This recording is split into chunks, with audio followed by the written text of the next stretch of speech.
Chapter 1.3, the Geologic Cycle. Part of mitigation is understanding the who, what, when, where, why, and how of natural hazards. We want to know who is at risk of what natural hazards. We want to know when and where these hazards occur. And to help us with the other questions, we want to know why and how these natural hazards occur.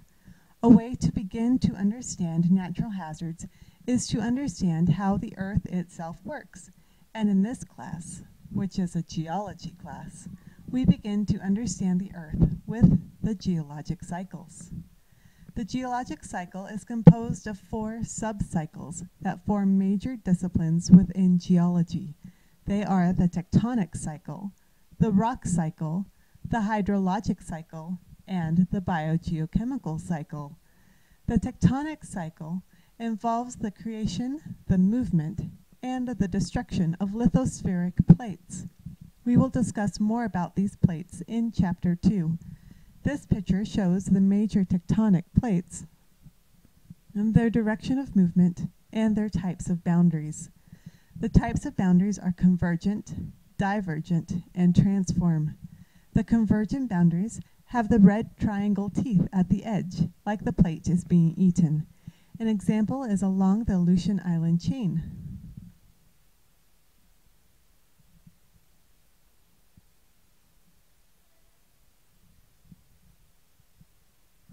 The divergent plate boundaries are delineated by blue lines with arrows pointing away from the line.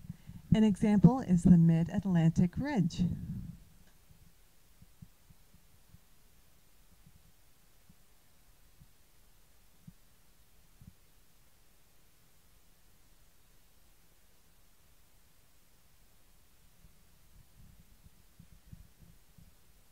And the transform plate boundaries are delineated by a blue line with arrows going along the line. An example is a San Andreas Fault.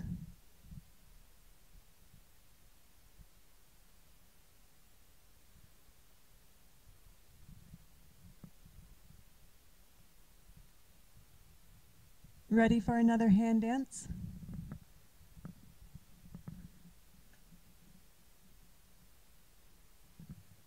Okay, convergent plate boundary.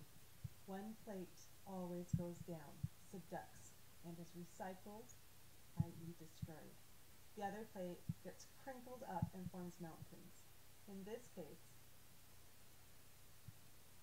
your knuckles.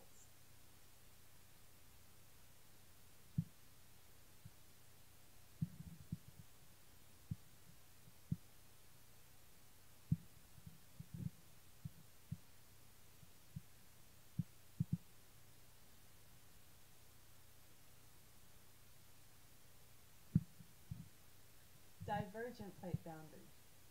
Put your hands together with your pointer fingers lined up.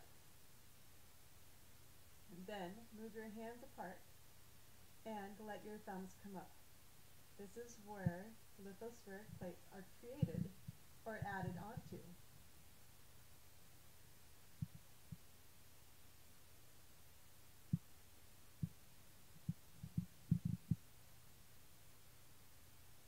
Transform plate boundary. Slide your hands past each other.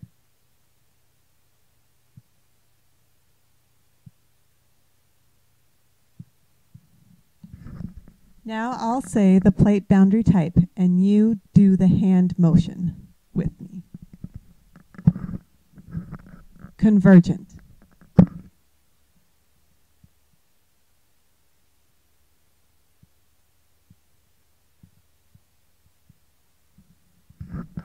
Divergent.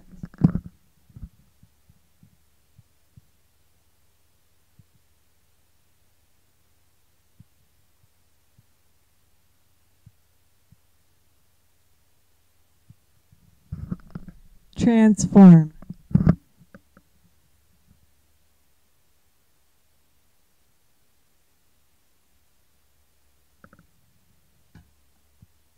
Okay. Now I'll do the hand movement and you say the type of plate boundary.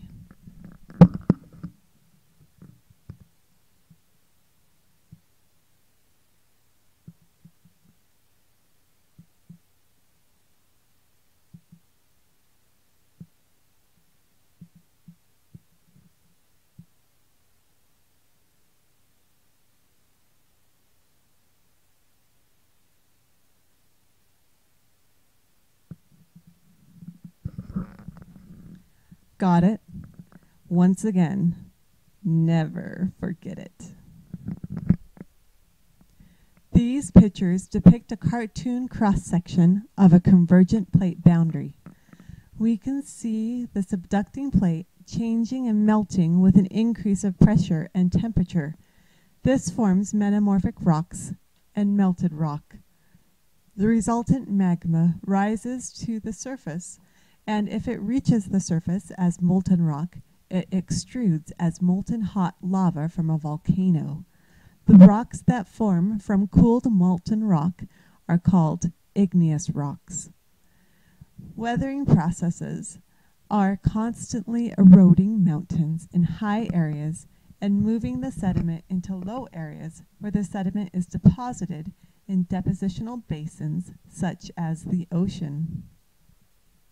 Consider, how does the tectonic cycle answer some of the who, what, where, when, why, and how questions of some natural hazards?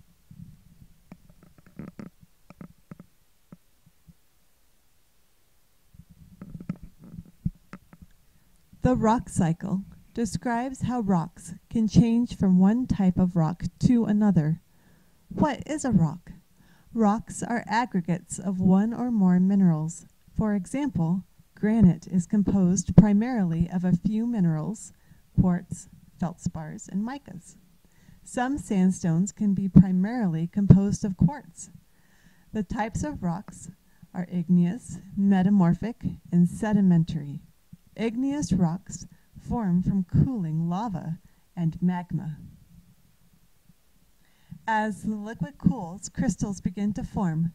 If the igneous rock is forming lava, the liquid rock has been extruded out on the surface of the earth and cools very quickly, so the crystals that form are very small. The igneous rocks that form from magma, liquid cooled, that cools near the surface of the earth but still underground, cool much more slowly so that the crystals have much more time to form and are consequently much bigger. Sedimentary rocks form from the pieces of other rocks as they weather. These sediments are transported to and deposited in the low-lying area where they are gradually lithified, i.e., turned into stone. This lithification process usually occurs as water fills in the pore spaces of the compacted sediment, and minerals dissolved in the water are deposited out. An example of minerals depositing out of water is hard water deposits, which is primarily calcium carbonate. Imagine a compacted wet sand, say at the bottom of a lake, and each grain of sand has a hard water deposit gluing it to the next grain of sand, and voila! A sandstone is formed. Metamorphic rocks form as either igneous, sedimentary, or other metamorphic rocks change with the addition of heat and or pressure. These changes occur as the minerals in the rock are deformed and reorganized. For example, as a sandstone that is primarily composed of quartz sediment is metamorphosed, each sand grain loses its distinct boundary, and the whole rock recrystallizes into quartz. The sandstone is gone and is replaced by a rock called quartzite.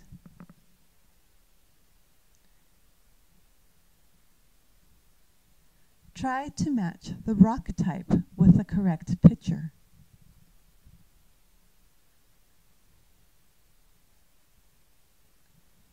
See the crystals in the igneous rocks? There is also the totally black obsidian. It cooled too quickly to form many crystals, so it looks black to our eyes. But if you look at a thin section of obsidian, you would see some crystals. See the sediment grains in the sedimentary rocks? One sedimentary rock has grains comprised of shells. This type of sedimentary rock is called coquina. See the deformation in the metamorphic rocks? Can you imagine the pressure on the rocks forcing the recrystallization? Do you see even caused folding or bending of the rock?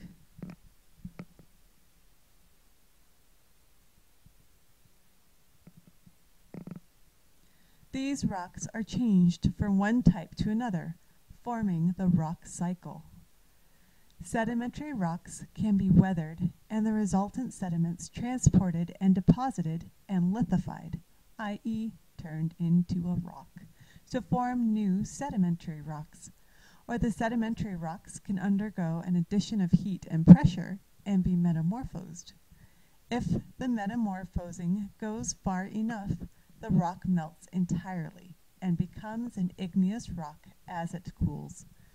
Both metamorphic and igneous rocks can also be metamorphosed and then completely melted.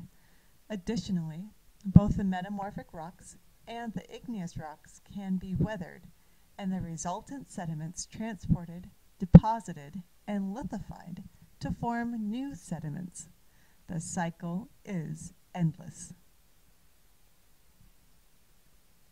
Take a moment to look at the cartoon of a convergent plate boundary cross-section. Where would these types of rocks form? Why would these rocks form there?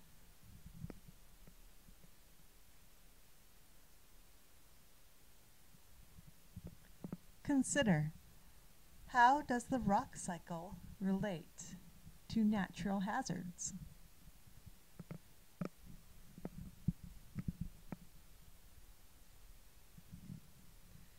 The hydrologic cycle is the movement of water throughout our Earth, including through the oceans, atmosphere, biosphere, and lithosphere. Take a moment to try and draw the hydrologic cycle.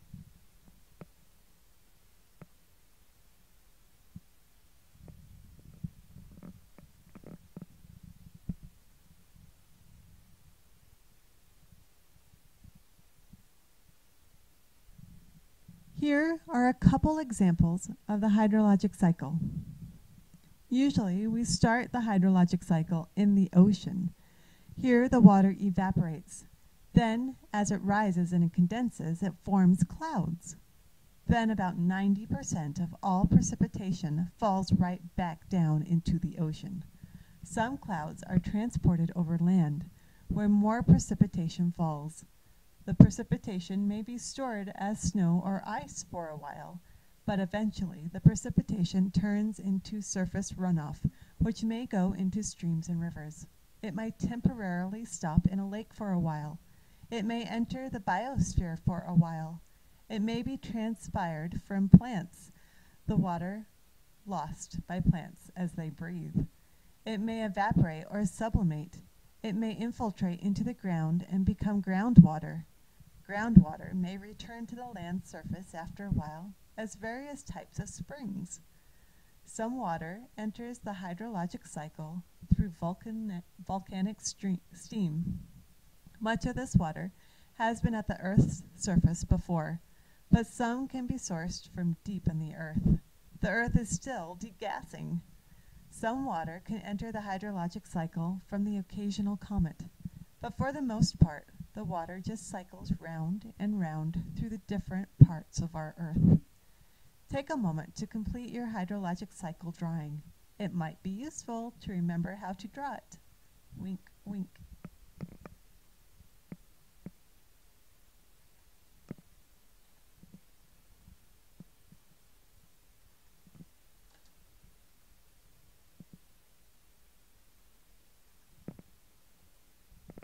Consider, why is the hydrologic cycle important in understanding natural hazards?